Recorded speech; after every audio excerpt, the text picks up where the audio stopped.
It is Ross the Boss time. We're going to look at the top 8 showdowns, Ross, starting tomorrow night at the MCG. Thursday night football, Melbourne v the Brisbane Lions at the MCG. And Ross, it's not good reading if you're a Brisbane Lions fan. I know we're going back to 2014, but it hasn't been pretty for them at the MCG. No, they're 1 out of their last 11, so 110. So they get 2 opportunities this year. This is the first one. Average losing margin 37. We all know the grand final's back at the MCG, so they'll want to get hold of a good performance on the hallowed turf. They get one more chance against Richmond later on in the year in round 20. We want to look at the contrasting styles of these two teams, Ross, and it's Brisbane, the way they shift the ball around. They're pretty dynamic, aren't they? The number 1 scoring team in the comp versus Melbourne's defence. Yeah, number 1. We think they've got the most dynamic forward line in the league. So this is their ability to...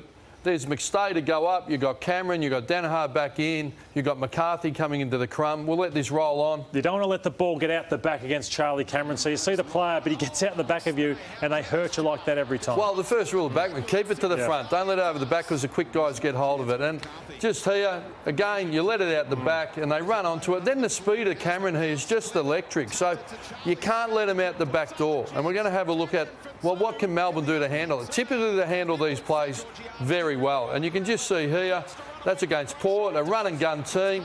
And you can see, this is the way.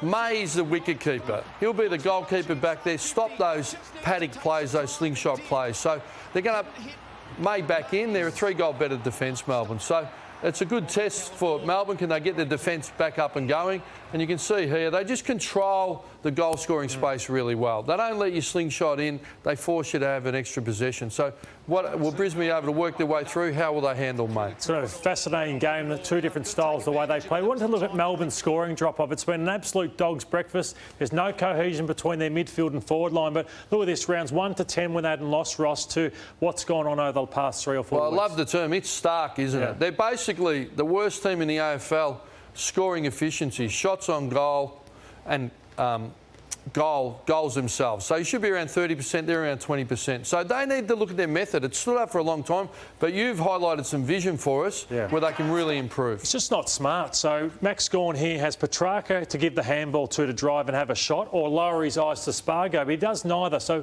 I've never seen a team, so we let this one roll, just bomb to the top of the street. It's sort of local football stuff where they're doing it week after week after week. Here's another one. Draw the man, give the handball. Well, that's Oliver, almost the best player, and you've featured his kicking and entry and decision-making.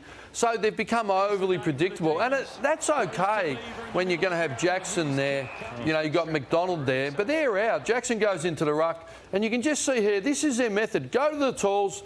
They're crummers. Their line of crummers queued up. So the worst result for them is Collingwood marking the ball. But it's happening a lot more without McDonald down there and their tools really competing fiercely. Brown's out of form. Jackson goes into the ruck.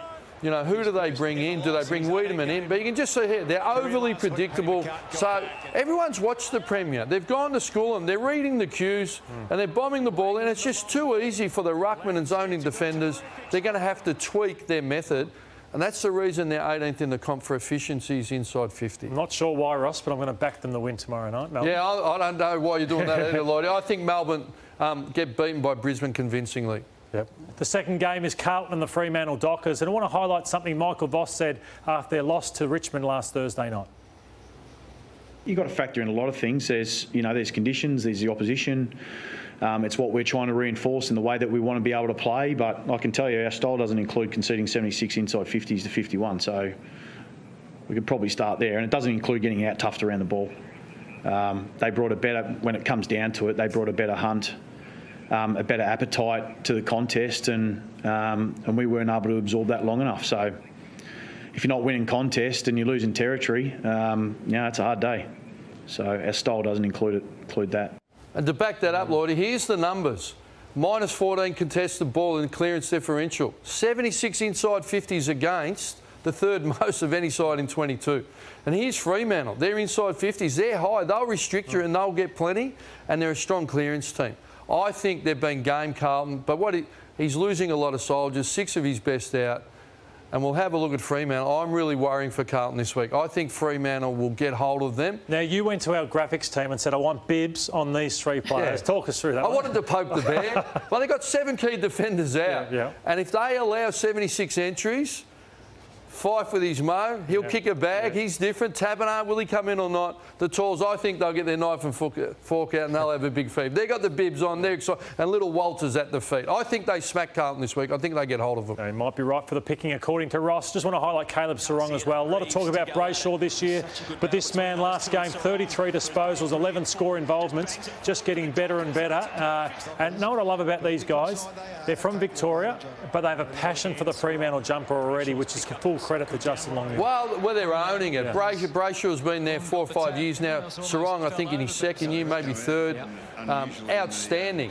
And you've got young Brodie that's a part of it. What a class crumb. And then the composure, he's got a head like a 100-game player. He's flying. We're both tipping Fremantle in that one. Geelong and Richmond, this is my favourite game of the round, this one. And we just wanted to highlight, Ross, the battle of the loose players behind the ball. So they do it really smartly. I love what you've identified with Tom Stewart here. Yeah, well, Hardwick spoke about, AFL footy's about who can get the spare, who can keep their player up at the side. You can just see here, this is Stewart down here. That's Bontempelli.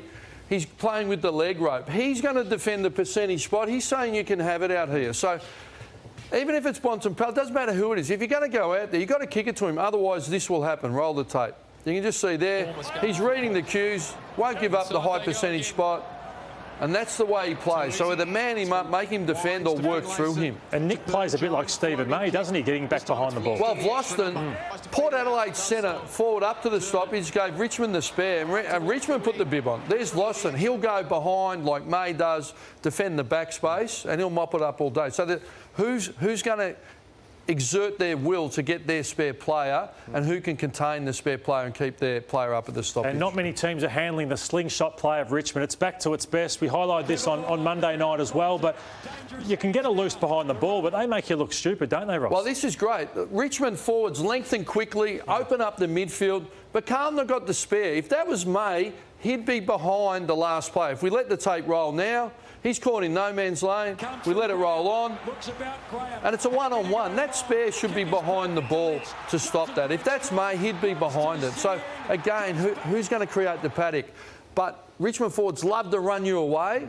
Geelong defenders have got to be assertive, and if you've got a spare, get behind, because you'll cut them off. I'll pay my admission fee just to watch Dylan Grimes v Jeremy Cameron. I wanted to highlight the coaches' vote. So it's full of midfielders. Every award always is, but look at Jeremy Cameron, 5th on the coaches' votes amongst all these midfielders. James Sicily in there as well, but full credit to the footy he's playing. Well, he's a special player. I heard Chris Scott on radio the other night. He does special things in the warm-up, but it tells you he gets midfield numbers. He's getting a lot of ball up high and then releases back. You're almost better letting him go. Richmond might just let him go and say, I'll see you when you get back here, son. I'm tipping Richmond. What about you? I'm tipping a draw, Lloyd. A draw? OK, we didn't have time to do Sydney and St Kilda, Ross, but what about the tip for this one at the SCG? Yeah, I think the Saints steal.